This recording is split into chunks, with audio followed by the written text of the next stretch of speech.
Be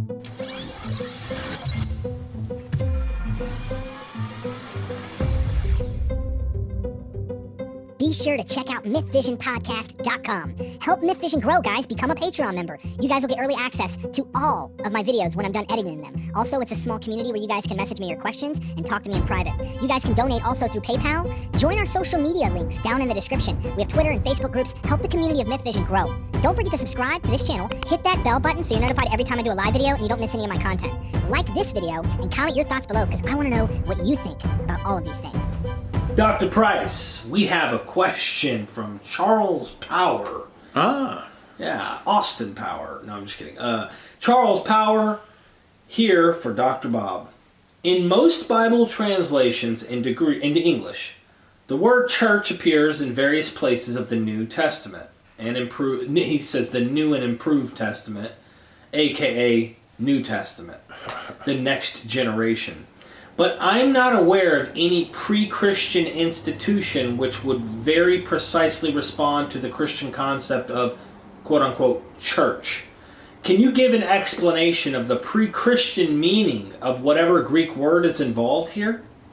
Yeah, it's church in the New Testament is translated from for ekklesia.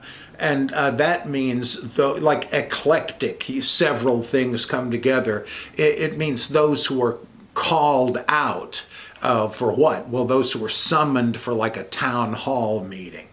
And in fact, that's exactly what it was. If you had a called assembly for some civic purpose, or I guess other religious purposes, too, that's all it meant. It was a secular term, unlike the actual word kuriakon, which is where we get the English word church, or the Scottish kirk.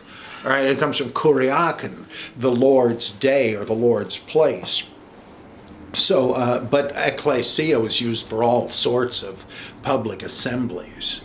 So technically, when they make the argument that Israel was the ekklesia, people who want to say, look, Israel was the ekklesia, there's nothing changed, and I can take this both directions, like church, the supersessionism idea is that like all the terms that were once used for Israel are now really used for an entirely new people, new thing called the church, and they do replacement theology using Old Testament, or if you will, Israel's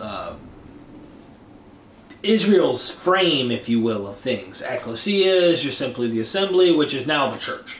The church supersession view is that they are now that. They are the new Israel of God. Whereas groups like the Israel-only guys come on and go, well, look, nothing changed. Meaning the ekklesia is still Israel. Israel's the same. In the New Testament, that's who's finishing the story is Israel. And I'm just giving you two sides of the coin.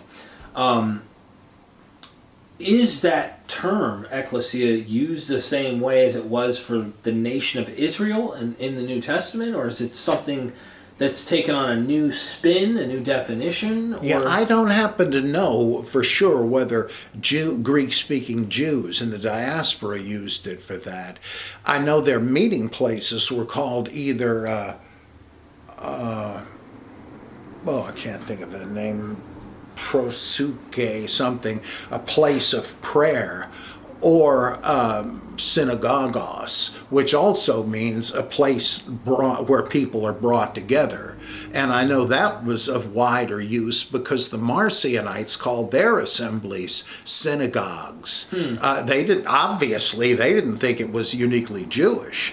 But I don't know about ekklesia, if that was...